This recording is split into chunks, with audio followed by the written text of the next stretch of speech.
Good evening, hello and welcome. You're watching CNN News 18. This is Nation at 5 with me, Poonam Burde. The big story we're tracking at this hour is how a corner Justin Trudeau is now trying to shift blame and play the victim. They've come out and blamed India now for the death of Hardeep Singh Nijjar in Canada that took place a few months ago. It was a tit-for-tat reaction that we saw from India. Remember, not only did Justin Trudeau and his administration blame India for Nijjar's death, they also decided to expel our diplomat. Now, India was not going to sit down quietly. We were not going to take it lying down, which is why the High Commissioner here in Delhi was summoned to the South Block a few hours earlier. Within 4 minutes, he was out of the Ministry of External Affairs and he was given one clear message. Your diplomat has to leave as well. 5-day deadline has now been set for a Canadian diplomat to leave the country. He is being involved in anti-India activities, which is why he needs to leave, was the clear message that New Delhi sent out to Canada. There was absolutely no mincing of words as far as the Ministry of External Affairs went when it condemned the baseless and unsubstantiated allegations that Canada decided to make against India. But first, listen in to what the Canadian Prime Minister and his government had to say. Over the past number of weeks, Canadian security agencies have been actively pursuing credible allegations of a potential link between agents of the government of India and the killing of a Canadian citizen, Hardeep Singh Nijjar. Last week at the G20, I brought them personally and directly to Prime Minister Modi in no uncertain terms. Any involvement of a foreign government in the killing of a Canadian citizen on Canadian soil is an unacceptable violation of our sovereignty. It is contrary to the fundamental rules by which free, open, and democratic societies conduct themselves. In the strongest possible terms, I continue to urge the Government of India to cooperate with Canada to get to the bottom of this matter. I also expect it to reiterate that its position on extrajudicial operations in another country is clearly and unequivocally in line with international law. We've been clear, we will not tolerate any form of foreign interference. Since this was brought to our attention, we've been guided by 3 principles. The first one, we will seek the truth. The second one, we will protect Canadians at all times. And thirdly, we will protect Canada's sovereignty. I've conveyed these principles to my Indian counterpart, and I've also told him that we expect India's full collaboration to make sure that we get to the bottom of this. And as of today, and as a consequence, we've expelled a top Indian diplomat from Canada.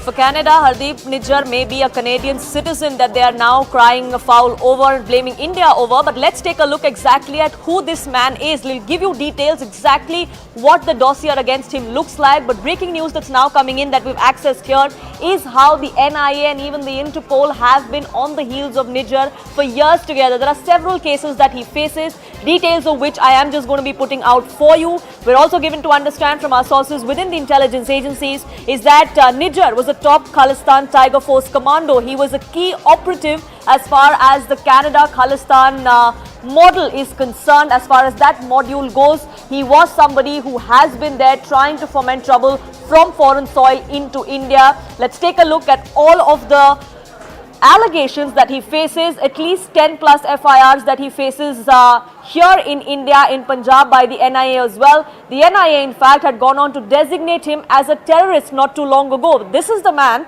that was killed in Canada, for which now the Canadian administration is blaming India. But let's take a look at what exactly the allegations against him are. There are several murders that Hardeep Singh Nijjar was accused of. In 2014, he allegedly orchestrated the killing of a self-styled godman here in India. He was doing all of this while he was on foreign soil in Canada. In 2020, he joined hands with another gangster, Arjun Ram, who then with him orchestrated many more such killings. That is what the NIA believes. 2021, Nijjar is believed to have killed a Dera Sacha Sauda follower here in India by the name of Manohar Lal. We then move on to the year after that. In fact, the same year, in 2021, there was an attempted attack on a Hindu priest as well, all orchestrated by Nijjar and his associates. In 2023, just this year, not too long ago, he was involved in killing of a separatist in Canada. So he is wanted for crimes not just here in India, he's wanted for crimes in Canada as well. And yet we see the kind of soft corner that the Trudeau government comes out and has for him. Now let's take a look at what exactly this dossier of the NIA is as far as Hardeep Singh Nijjar goes. There are 10 plus FIRs that are against him, that are pending against him. Like I pointed out, in 2016, he plotted with other separatist elements to kill RSS leaders. There was training that was given to some of them as well. He raised a 4-member KTF module in Punjab is what we're also given to understand that was under investigation by the NIA. There's also reports of how he conducted arms training while he was in Canada. He reportedly organized such a camp in 2015. It was held in Mission Hills in the British Columbia district of Canada. We're now given to understand that in 2016, he trained a separatist called Mandeep Dhaliwal. In 2016, he was trained to use AK-47 sniper rifles, pistols and such. This training was done at a camp in Canada on Canadian soil. In 2015, there was a lookout circular that was issued against him.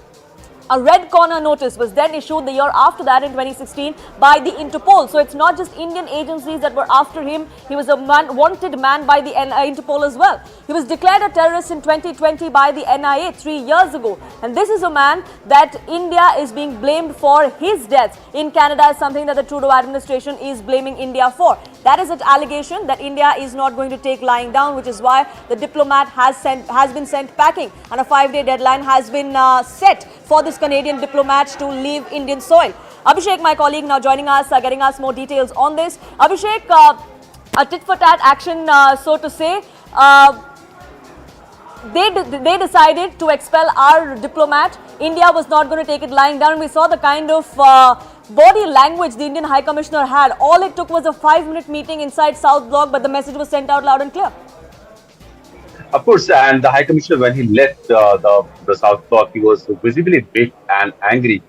We saw how he misbehaved with the media person who was present, and he tried to have his reaction on camera. Also, the way he shut the door, very violently, that media person could have been, hurt. But then probably that was the vibe that he got in the South Block. That in no uncertain terms, India's objection and India's serious concerns over the issues that the Justin Trudeau government has raised. India has already said that these allegations that the Trudeau government has raised are absurd and well motivated, and we know what motivation they could have because of the domestic political compulsion. Earlier, also, external Prime Minister Justin Trudeau has highlighted the fact that whatever Canadian government has been trying to do in case of especially Khalistan and the sympathizers individuals of Khalistan movement in Canada is largely to do with the local politics, and they see a lot of vote bank politics.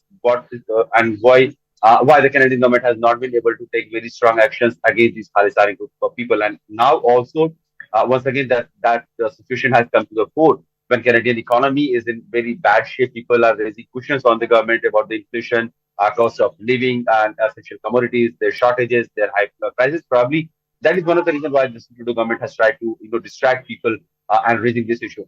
The largest part is that the Canadian government has apparently tried to convince or convey their stand to their allies also. Apparently, Justin Trudeau has conveyed this to President of US, President of France, and UK Prime Minister as well. There are media reports that Canadian National Security Advisor had flown to London, and he had conveyed this concern or this whole investigation about Nijjar's killing and apparent alleged hand of Indian agencies in that killing to the UK peers also. So overall, Canadian government is trying to make it an issue rather than having cleared their stance on extremist element and why they are allowed free movement and associationist activities, something that is very detrimental to their sovereignty and integrity. Why they are allowing it to flourish on their land, rather than speaking about that, Canadian government are trying to circumvent the issue and bring in Indian government's role in the killing of Nijjar.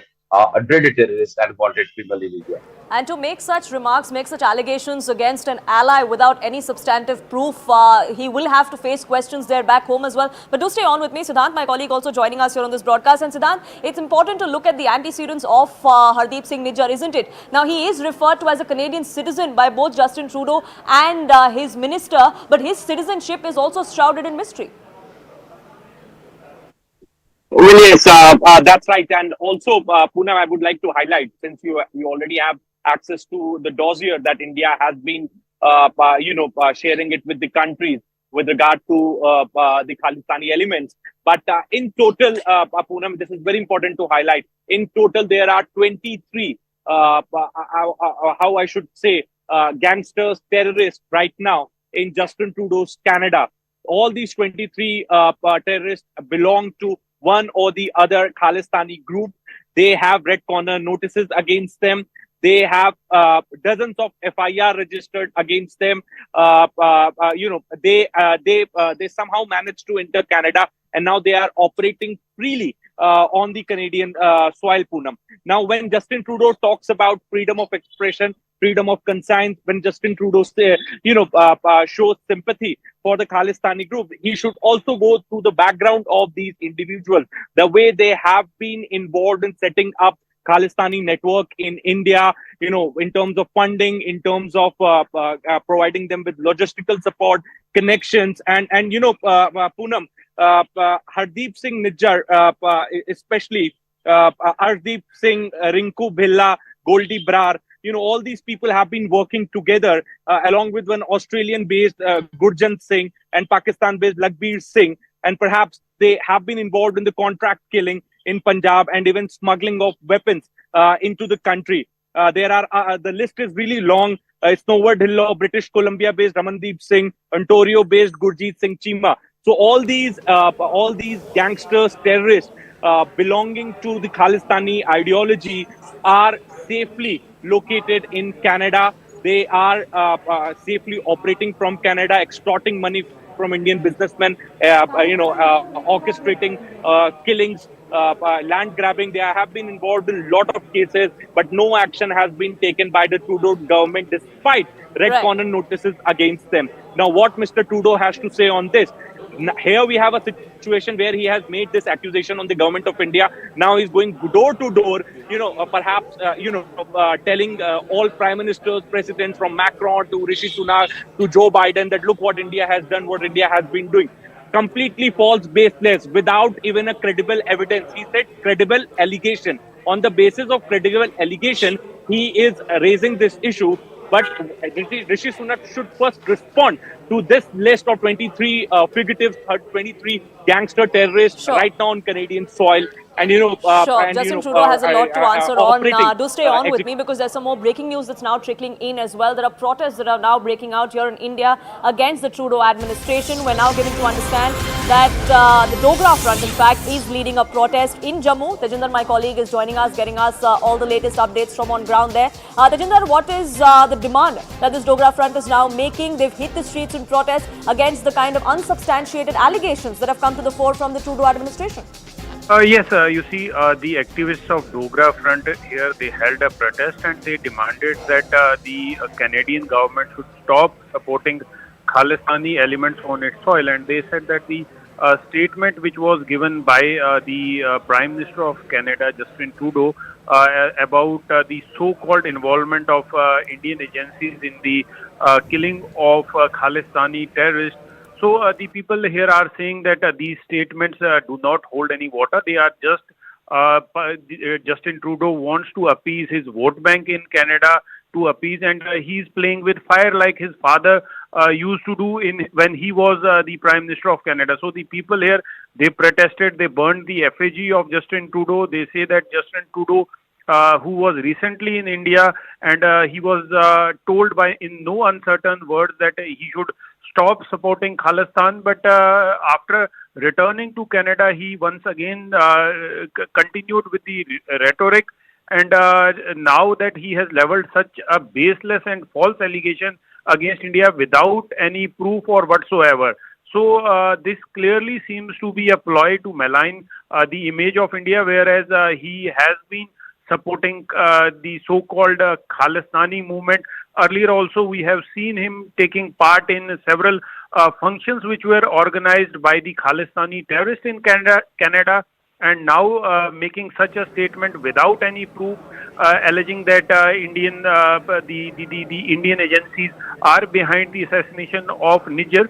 So clearly, the people here, they came on roads, they held protests, they raised anti-Trudeau slogans. They say that the people in Canada should realize that Justin Trudeau is not doing any good for that country as well. Right. So the government of India should also snap diplomatic ties with Canada so as to teach them a lesson. Yes.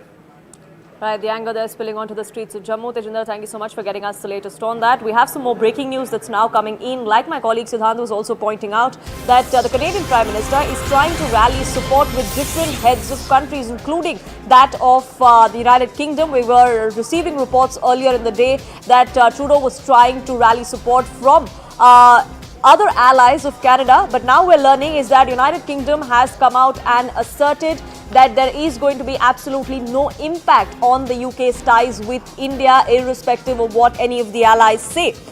UK PM Rishi Sunak's spokesperson, in fact, has now come out and confirmed that ties between India and the United Kingdom remain on the right track, especially as far as the trade deal is concerned. Abhishek, my colleague, joining us, getting us more perspective on this. Now, Abhishek, Justin Trudeau might try to rally support, but he clearly isn't getting any.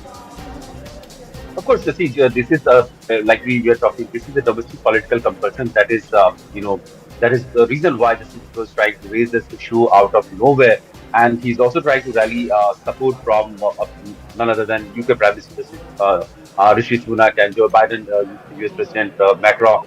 The French president has been apparently in touch with them, and he has tried to convey Canadian point of view on the killing of Nijjar. But in the current geopolitical context, we know, and the kind of camaraderie and the friendship Prime Minister Modi and Indian leadership has with countries like UK, USA, Macron, they are hardly going to have any takers of the Canadian narrative on the issue of Nijjar. First of all, they would rather ask him why a person who was most wanted, who had red corner notice against him, who had a lookout circular against him, whose overall citizenship application was shrouded in mystery and that was shady. Why that person was being allowed in the name of activism, all those activities and anti-India sentiment, spreading in Canada. Why that person was being allowed, despite India having raised the concern on the security of Indian diplomats, Indian community members, and people from Hindu faith also at times coming under attack from these Khalistani elements in Canada. So why there had been not any action from the Canadian government, and now somebody who had been killed and the investigation is still underway. Justin Trudeau government is trying to make an issue out of nowhere, and he's trying directly Indian agencies' hand in the killing of Nijjar, and knowing fully well that what kind of fallout will it have diplomatically. We know that there's a large Indian diaspora which resides in Canada. About 3% of overall Canadian population is of Indian origin. About 1.6 million Indian diaspora live there, and about 400,000 are permanent residents of Canada. So, in that context, having to disturb the sentiment of India-Canada bilateral ties will go a long way, little more than what the political gain the Trudeau government might have factored in before going ahead with this, these allegations of Indian domestic compulsions on one side, political ones at that for Justin Trudeau, and on the others, of course, bilateral relations with India. That is something that Justin Trudeau will have to think about. Abhishek, do stay on with me. Let's listen into some more reactions that are now pouring in as well, because the outrage is evident. India is not going to take it lying down. These kind of unsubstantiated and absurd allegations that have come to the fore from the Trudeau administration. Well, for a key Western partner of India to make that move, and of course that coming after the very dramatic allegation that President Trudeau made against India's government, it's very surprising, just because something like this rarely happens. And again, to emphasize, this is a key Western partner, a really big deal. These types of things simply do not happen that often. So I was very surprised by this development. I was absolutely flabbergasted and shocked. When I saw this news, it was literally a bombshell thrown by Mr. Trudeau on the first day of the parliamentary session here in Canada, And it was absolutely something unexpected because if, presumably if going by what he said, this is something that the Canadian intelligence services have been working on for some time. This was known, presumably was known.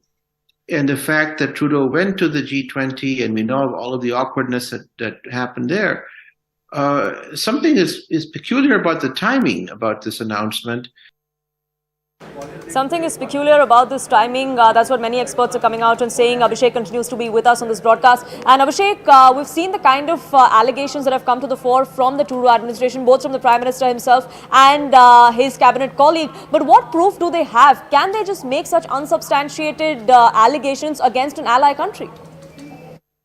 So apparently they are having some weeks of investigation, which has pointed, to the role of Indian agencies in killing of Nijjar, and they have been with those credible linkages, evidences for weeks sitting with them. But right now, why nobody knows why Justin Trudeau government has chosen this day and night time for revealing all those hard, substantiated, apparently in their version, substantiated leakages and evidences against Indian agencies' role. But we know that yesterday when Justin Trudeau was standing in the Parliament House, there was a lot of uproar against his policy, his economic policy, which has forced Canadian people out of, in a very bad economic state. There are high price rise, inflation, cost of living has gone up, housing sector is in bad shape. So all these allegations were high there, and Justin Trudeau and his ministers were all the time trying to defend their government policy on those certain issues. And in that context, we will have to see the political compulsion that we were talking about. Justin Trudeau's government is facing a lot of wrath domestically, and probably this is one of the distracting tactics against India. Also, but at what cost does that come? Do stay on with me. Veena Sikri, former diplomat, also joining us here on this broadcast. Ma'am, thank you so much for speaking with us here on CNN News 18. Political compulsions for Justin Trudeau on one side, but at what cost is that coming? Can he actually make such allegations against an ally country like India and get away with it? No, I think that these allegations are, in fact, to quote the words of the government of India, absurd and motivated. I think one has to look very carefully even at the language that Prime Minister Justin Trudeau used in Parliament, in the Canadian Parliament, when he was making the statement.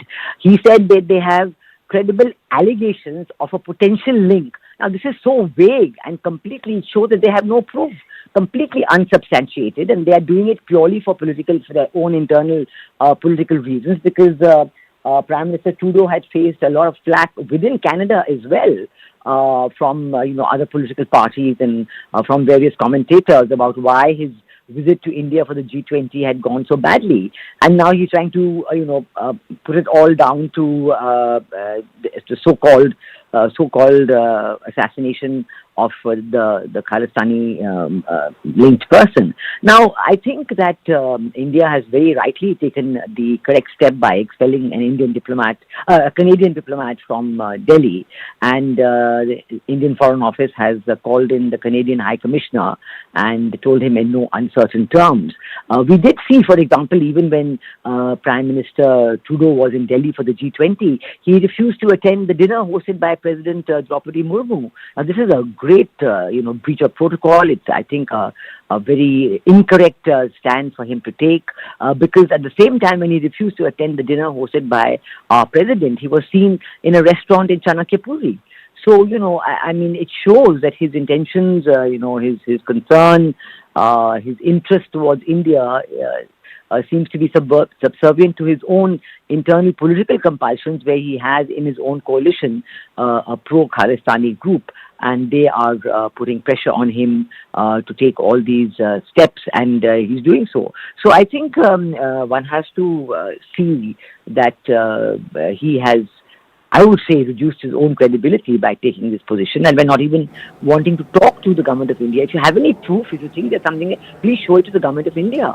And please, absolutely, say, but you and raise it at diplomatic levels instead of making allegations like this publicly without any sort of proof. But Ms. Sikri, thank you so much for speaking with us here on CNN News 18. The world is watching though, and the world is concerned. Australia is the latest one to come out with a statement as far as these allegations against India are concerned. A spokesperson for the Australian Foreign Ministry has now come out and said that Australia is deeply concerned by these allegations that have been levelled by the Trudeau administration. It will be raised at senior levels, is the confirmation that has come to the fore from the Australian Foreign Ministry. Abhishek continues to be with us, getting us more details on this. Abhishek, UK, United States, Canada, Australia, I beg your pardon, all coming out. The ties with India are at stake for all of them. So they're all going to be extremely measured in the kind of response that they give out. What else can you expect from friendly countries to react if you go pleading to them that okay, this has been the situation and I'm apparently being harassed by some other countries, so this is my situation. So obviously every country will say that they are concerned with this scenario and they would like the the proceedings to further go on. So this is probably the kind of statement that we are hearing from Australia, from UK, and maybe USA also, that they have expressed their concern over the allegation that the Canadian Prime Minister himself has tried to raise, in front of every leader. And we were talking about how Canadian Prime Minister, he was, while he was in Delhi, and he had a chance to have a conversation with Prime Minister Modi, where it was believed that both the sides will be talking about the thorny issues that has been ailing the India-Canada bilateral ties for the last 2-3 years at least.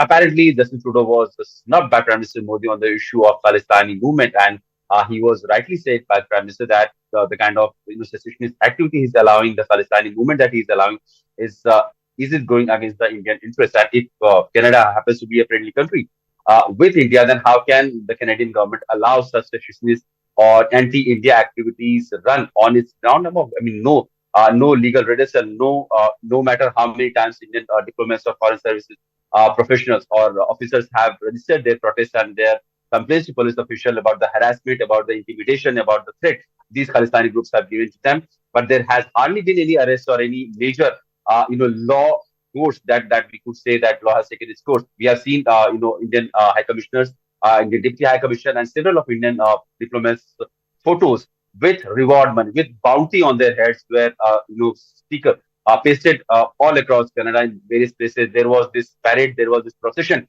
which was glorifying the killers of former Prime Minister Indira Gandhi. Those Palestini terrorists were, glorified in those parades. And it did not happen once; it happened multiple occasions, and Canadian government did not stop them from happening. So these by are the Canadian administration, and yet they go on to preach to us about international law, something that Justin Trudeau as an administration must think about. But Abhishek, thank you so much for getting us the latest on that. India is not going to take this lying down.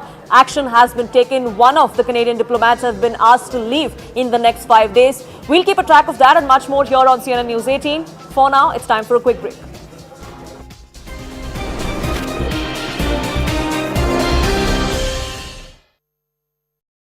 माननीय प्रधान getting a link that could say that the role of Indian agencies were very much behind the killing of Hardeep Singh Nijjar.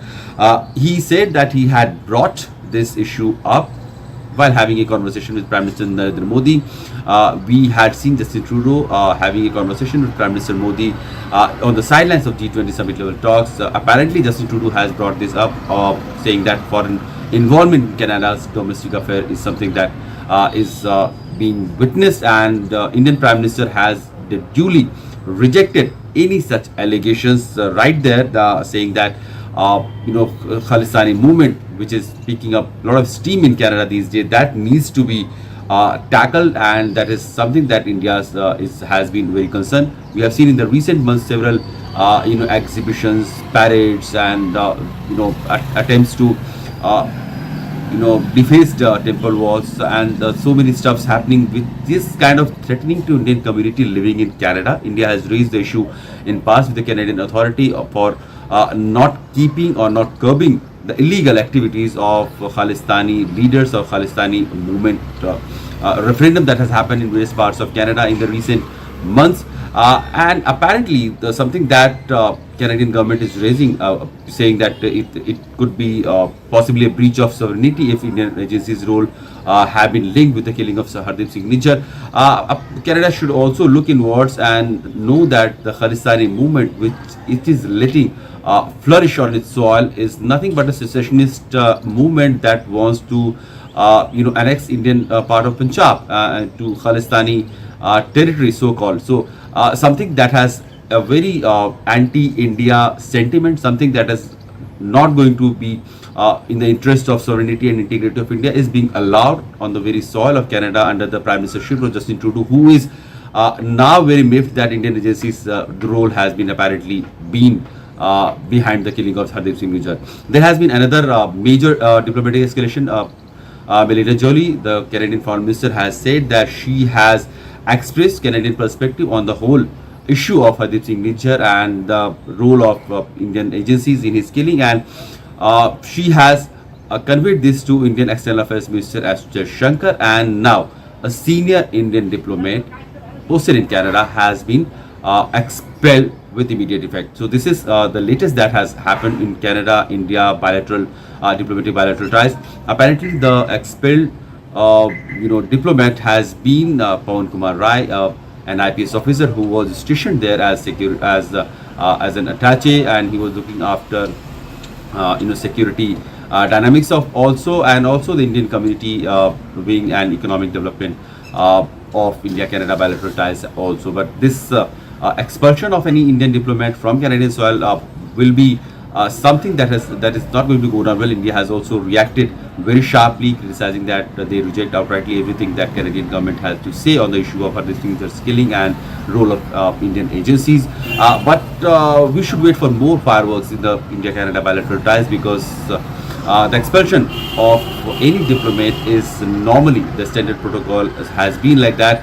It is always reciprocated, at least if not more than in the same manner. So we can assume from here onwards that very soon Canadian diplomats may have to back his or her backpack and go back to Canada, and if it will remain at this level only, or it will further go down, because the bilateral ties between the two nations have already been rolling down only in the last several months, ever since, especially in the Justin Trudeau's government. We have seen his last visit in 2018 was also marred by controversy, because he was surrounded by some elements who were part of larger pro-Khalistani movement in Canada, and Indian government did not want to be seen as allowing those things or those leaders or be part of those those celebrations that Canadian Prime Minister was having in India. So that was also very damn quick visit of Justin Trudeau.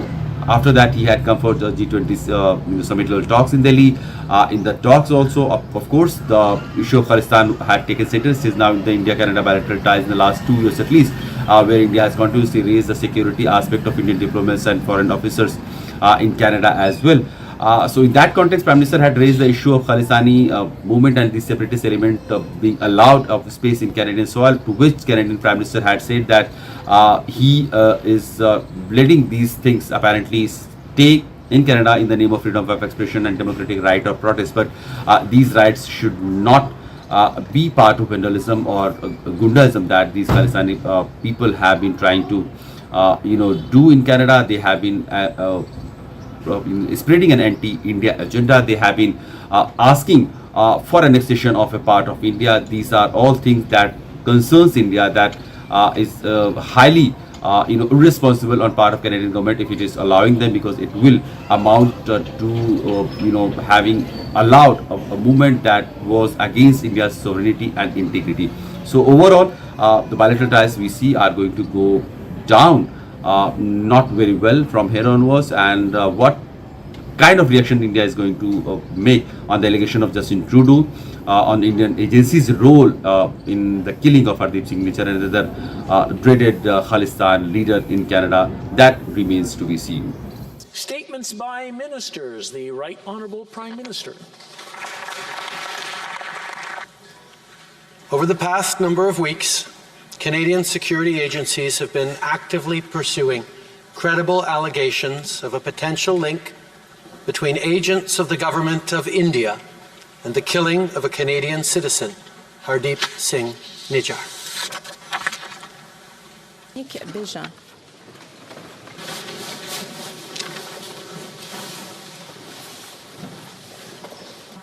Our top priorities have therefore been: 1, that our law enforcement and security agencies ensure the continued safety of all Canadians, and 2, that all steps be taken to hold perpetrators of this murder to account.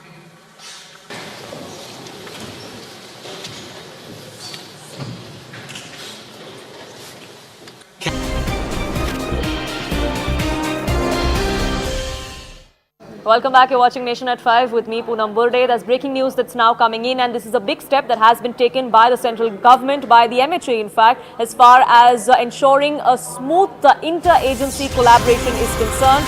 This information that we're now getting at the MHA has asked Intelligence Bureau's district-level officers to attend meetings for a common counter-terrorism grid. This is a part of the centre's strategy to improve intelligence sharing mechanism and get real-time updates between the different intelligence agencies. Arunima, my colleague, now joining us, getting us more details. Arunima, several steps have been taken by the MHA in the recent past. There are more on the anvil, we're given to understand, as far as smoother sharing of intel is concerned.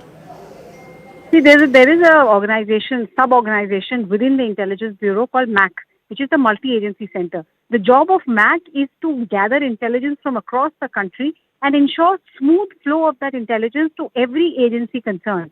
Before the Mumbai attack happened, we had often seen that intelligence was sent, but it was not forwarded to the right quarters. And therefore, this plea was made that we did not get intelligence, and some other agency said that we did generate. So MAC is the body or the sub-body which is supposed to ensure that if there is any information in the system, all concerned get it.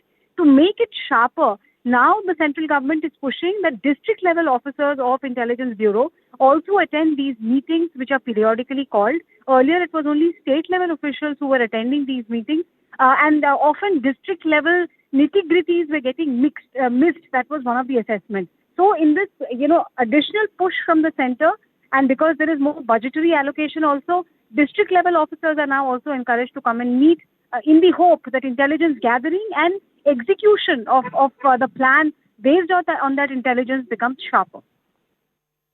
Big step there as far as ensuring smoother functioning of these agencies to ensure we combat terror on multiple levels. For the moment, thank you so much for getting us the latest on that.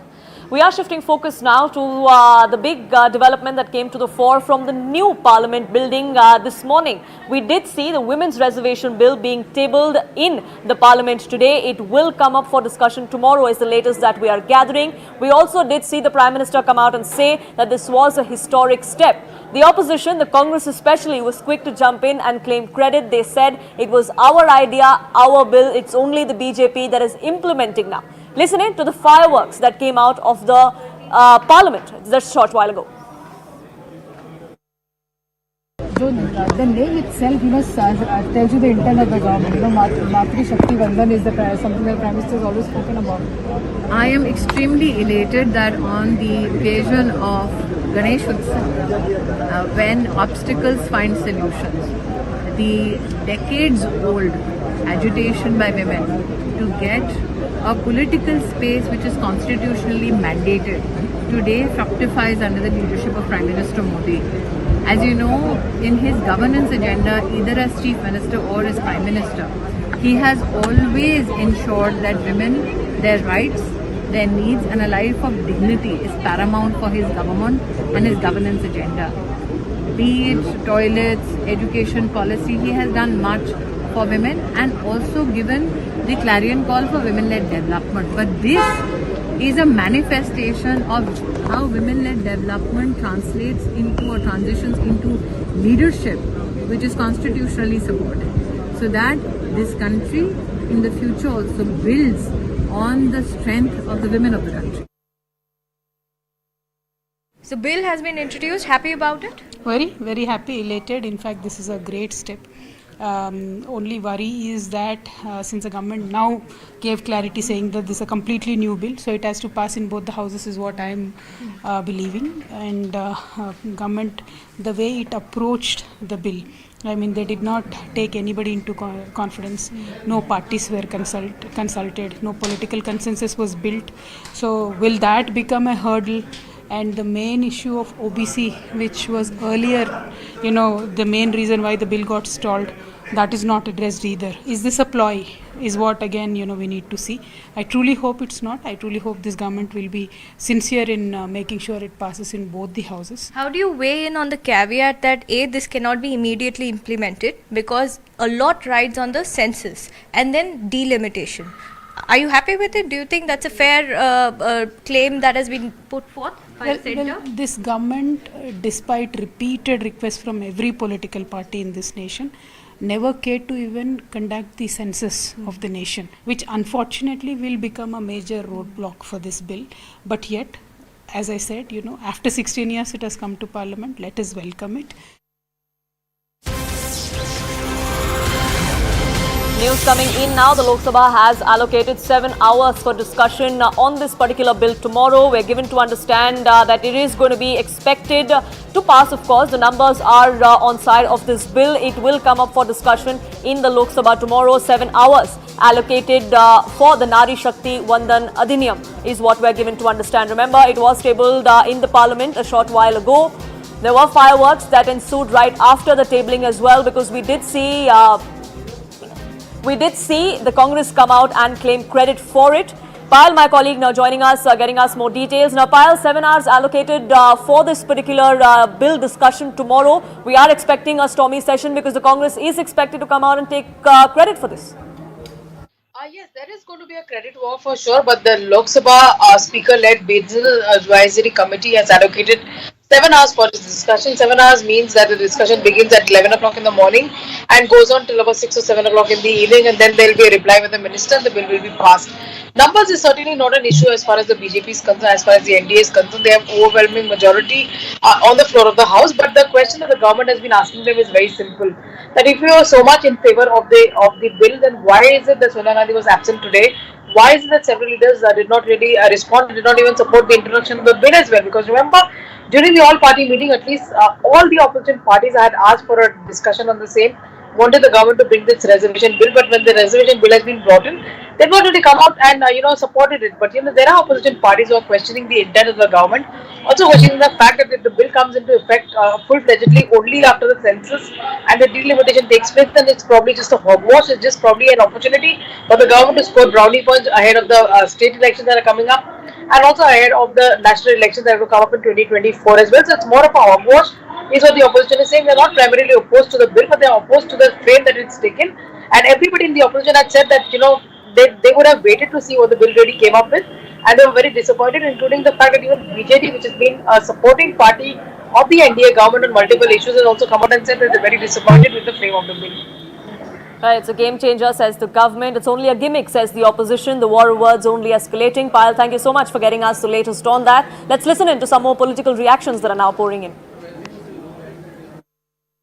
NDA की सरकार को तकरीबन 10 साल होने वाले हैं, तो अगर पहले किया होता तो अभी इस इलेक्शन में जो 2024 का पार्लियामेंट इलेक्शन में है उसमें विमेन को मौका मिलता पार्टिसिपेशन करने का बड़ी तादाद में। मगर चलिए, देर आए दुरुस्त आए, अच्छी बात है। और इसकी शुरुआत एक बार जो है राजीव गांधी जी ने की थी, जब उन्होंने पंचायत में 33% रिजर्वेशन शुरुआत की थी। और मुझे यकीन है कि ये जो फैसला होगा और बिल पास होगा तो ये औरतों को अहम फैसले करने में जो है उनका एक रोल बनेगा, और अच्छा है, पूरे मुल्क की जो है तरक्की में ये बहुत अहम कदम होगा। जब ये खबर आई कि महिला आरक्षण बिल संसद में लाया जा रहा है तो आम आदमी पार्टी ने उसका समर्थन किया, और हमने स्पष्ट तौर पर कहा कि सैद्धांतिक तौर पे हम संसद में भी, विधानसभाओं में भी महिलाओं को आरक्षण मिले, उसका हम समर्थन करते हैं। लेकिन जब हमने ये बिल पढ़ा तो फिर पता चला कि 2024 के चुनाव में तो आरक्षण आ ही नहीं रहा है।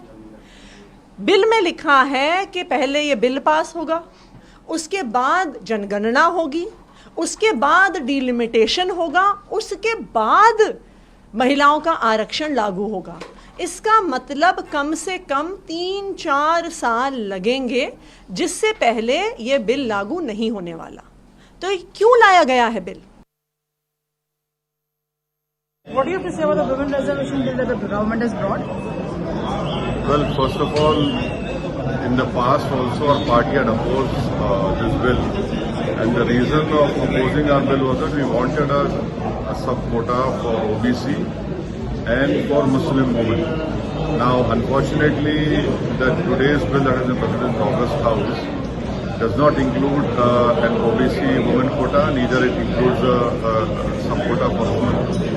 And if you see the representation of the Muslims in the Lok Sabha, till the 17th Lok Sabha, we have seen some 8,992 members have been elected. Out of that, only 520 Muslim MPs have got elected, and only a handful of Muslim women. So it's a deficit of nearly 52%.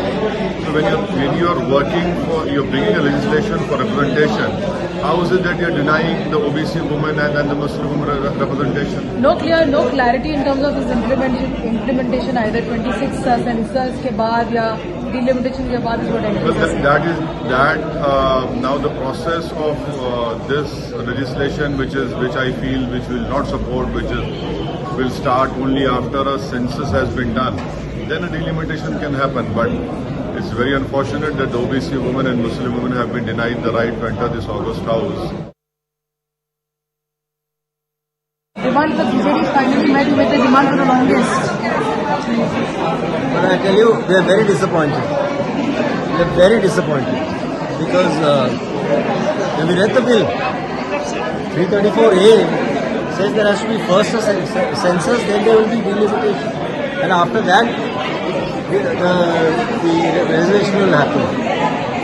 Very disappointing. Why didn't the government really want the bill then? It's a tokenism. I'm sorry. महिला आरक्षण के संबंध में बहुत चर्चाएं हुई हैं, बहुत वाद विवाद हुए हैं। महिला आरक्षण को लेकर संसद में पहले भी कुछ प्रयास हुए हैं। 1996 में इससे जुड़ा बिल पहली बार पेश हुआ था। अटल जी के कार्यकाल में कई बार महिला आरक्षण का बिल पेश किया गया, कई बार। कल ही कैबिनेट में महिला आरक्षण वाला जो विधेयक है उसको मंजूरी दी गई है। हर देश की विकास यात्रा में ऐसे माइलस्टोन आते हैं जब वो गर्व से कहता है कि आज के दिन हम सब ने नया इतिहास रचा है। तो बहुत आवश्यक है कि नीति निर्धारण में, पॉलिसी मेकिंग में हमारी माताएं, बहनें, हमारी नारी शक्ति अधिकतम योगदान दें, ज्यादा से ज्यादा योगदान दें। अनलेस कॉन्स्टिट्यूशनल अमेंडमेंट 1/3 बैकवर्ड को देने का अगर नहीं होता तो नेचुरली वहाँ के महिलाओं को नहीं मिलता। और अगर आप नहीं करेंगे तो सिर्फ उन बैकवर्ड क्लासेस को अन्याय होगा। क्यों अन्याय होगा कि चुन के लोग ऐसा करते हैं हमेशा लेडीज के लिए, यानी बैकवर्ड क्लास के लेडीज में, शेड्यूल कास्ट लेडीज में उतने पढ़े लिखे नहीं हैं और उनकी लिटरेसी ये भी साक्षरता भी कम है। वो कम रहने के वजह से और सभी पॉलिटिकल पार्टियों का, मैं एक पार्टी बोल के नहीं बोलता, सभी पॉलिटिकल पार्टी की एक आदत है कि महिला बोले तो कमजोर महिला को दे देते हैं, जो सक्षम है, जो लड़ सकती है। अरे सुनो तुमको, अरे आप टिकट 1/3 टिकट देते वक्त बैठिए। We respect the leader of the opposition, but to make a sweeping statement that all parties choose women who are not effective is absolutely unacceptable. I speak on behalf of all our women. We've all been empowered by our party, by our Prime Minister. Rashtrapati Draupadi Murmu ji is an empowered woman. Every MP of my party is an empowered woman. To make a sweeping statement, it might represent their party, although it had women presidents for their party. In spite of that, they can't have women who are empowered. But I object to him making a sweeping generalization of all parties. मैं ये कहना चाहता कि महिला आरक्षण 1989 में जब राजीव जी प्रधानमंत्री थे तब स्थानीय निकायों के चुनाव में उन्होंने 1/3 आरक्षण महिलाओं के लिए सुनिश्चित किया था। तत्पश्चात कांग्रेस की सरकारों ने लगातार प्रयास किया कि महिला आरक्षण का बिल पास हो, कानून बने। लोकसभा एवं विधानसभाओं के लिए भी 1/3 आरक्षण के लिए राजीव जी की सरकार उसको पास कराने की प्रयास किया। अधीर रंजन जी ने 2 चीजें फैक्चुअली इनकरेक्ट कही है, या तो वो विड्रॉ करे या तो अपने सदन के टेबल पर उसको रखवाना चाहिए। एक, महिला आरक्षण बिल लोकसभा में पास हुआ था, कभी पास नहीं हुआ। और 2, कि ये बिल पुराना लोकसभा में लंबित है। ये बिल 2014 में ही लोकसभा के विघटन के साथ ही ये बिल निरस्त कर दिया गया है। माननीय अध्यक्ष, दोनों स्टेटमेंट फैक्चुअल इनकरेक्ट स्टेटमेंट है। इनकी स्पष्टता मैं आपसे अपेक्षा करता हूं कि इसकी स्पष्टता उनसे मांगी जाए, या तो रिकॉर्ड से दूर किया जाए या तो वो उसके समर्थन में कोई डॉक्यूमेंट टेबल पर रखें। Fireworks on day one in both the Lok Sabha and the Rajya Sabha, and it's only going to extend to tomorrow when the bill comes up for discussion in the Lok Sabha, and 7 hours have been allocated for that. We'll keep a track of that and much more here on CNN News 18. Before now, a quick break. Don't go anywhere.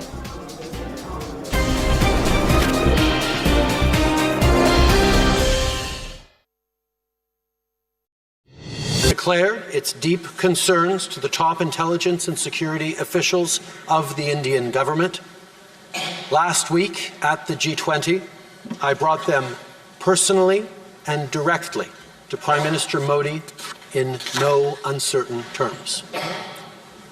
Any involvement of a foreign government in the killing of a Canadian citizen on Canadian soil is an unacceptable violation of our sovereignty. The Honourable Leader of the Opposition. Moments ago, the Prime Minister. As you would expect, we've been working closely and coordinating with our allies on this very serious matter. In the strongest possible terms, I continue to urge the Government of India to cooperate with Canada to get to the bottom of this matter.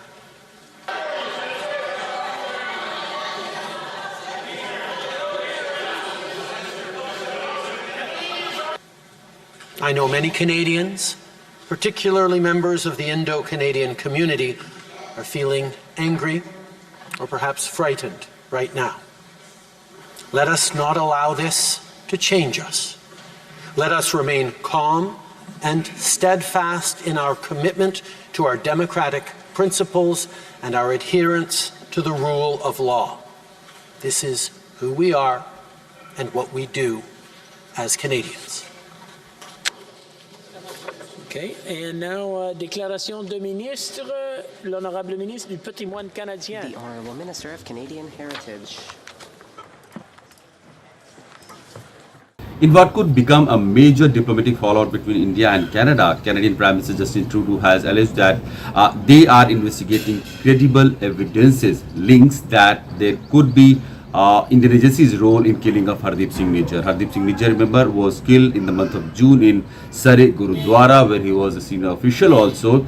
He was killed in a parking lot, and it was believed to be an assassination or an infight among the group members. He was a dreaded terrorist, an activist in the name of Khalistan movement. He was wanted in India for several crimes that he had committed, and his killing was kind of seen in Canada as a in the investigation, as the investigation proceeded further, that there has so far not been any established link between his killing and Indian agencies. But now Justin Trudeau, the Canadian Prime Minister, has said that for weeks they have been investigating a link that could say that the role of Indian agencies were very much behind the killing of Hardeep Singh Nijjar. He said that he had brought this issue up while having a conversation with Prime Minister Narendra Modi. We had seen Justin Trudeau having a conversation with Prime Minister Modi on the sidelines of G20 summit level talks. Apparently, Justin Trudeau has brought this up, saying that foreign involvement in Canada's domestic affair is something that is being witnessed, and Indian Prime Minister has duly rejected any such allegations right there, saying that Khalistani movement, which is picking up a lot of steam in Canada these days, that needs to be tackled, and that is something that India has been very concerned. We have seen in the recent months several exhibitions, parades, and attempts to defaced temple walls, and so many stuffs happening with this kind of threatening to Indian community living in Canada. India has raised the issue in past with the Canadian authority for not keeping or not curbing the illegal activities of Khalistani leaders or Khalistani movement referendum that has happened in various parts of Canada in the recent months. And apparently something that Canadian government is raising, saying that it could be possibly a breach of sovereignty if Indian agencies' role have been linked with the killing of Hardeep Singh Nijjar.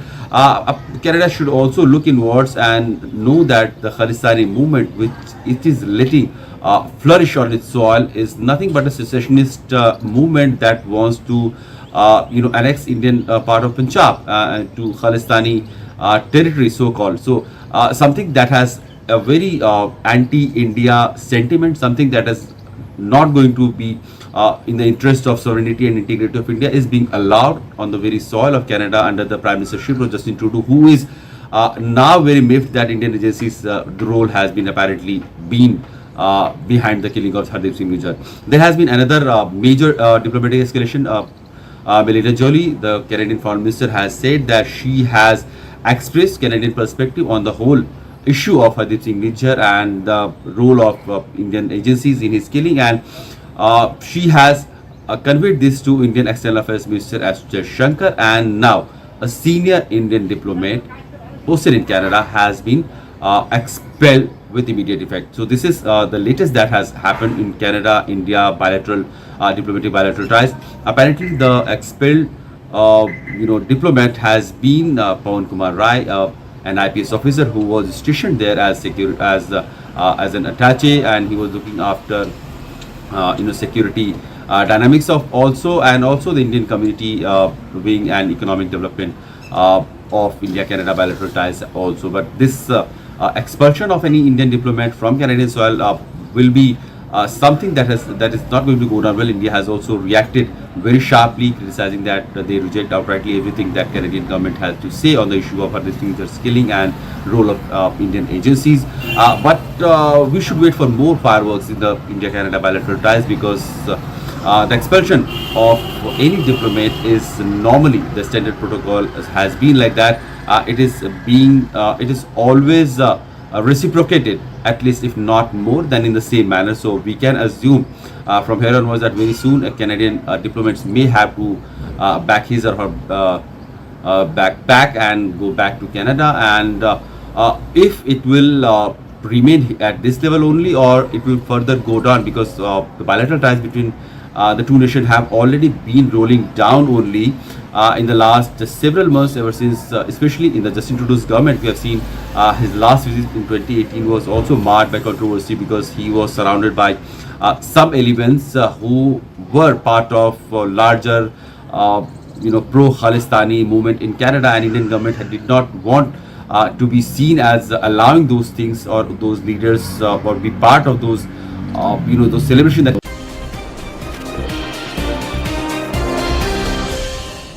Welcome back. You're watching Nation at 5 with me, Poonam Burde. The 7-day-long Anantnag encounter has finally ended. 2 terrorists, including an LET commander, have been neutralized. Unfortunately, 4 of our bravehearts were also martyred. My colleague Ishan Mani gets us this report from on ground. The encounter in Anantnag's Kukarnag has finally come to an end after 7 long days. An encounter which was fought over these mountains on my left hand side has been concluded. The ADG Kashmir range, Vijay Kumar, spoke to media and said that encounter which was continuing has been over now and the searches will continue in the area. Remember, this was not an easy operation.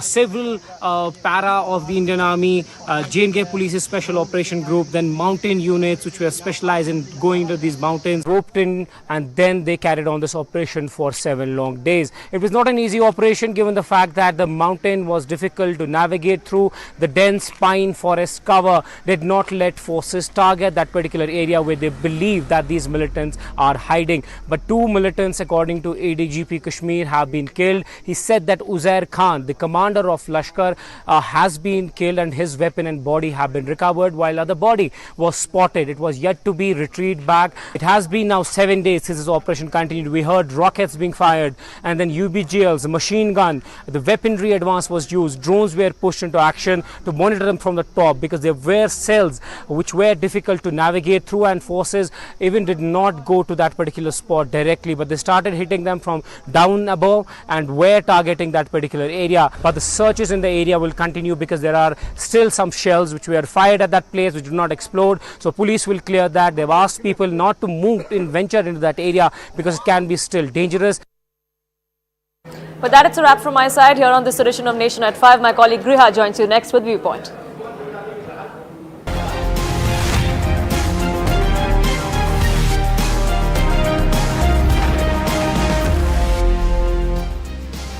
Good evening and a warm welcome. I'm Griha Siddiqui and you're watching Viewpoint.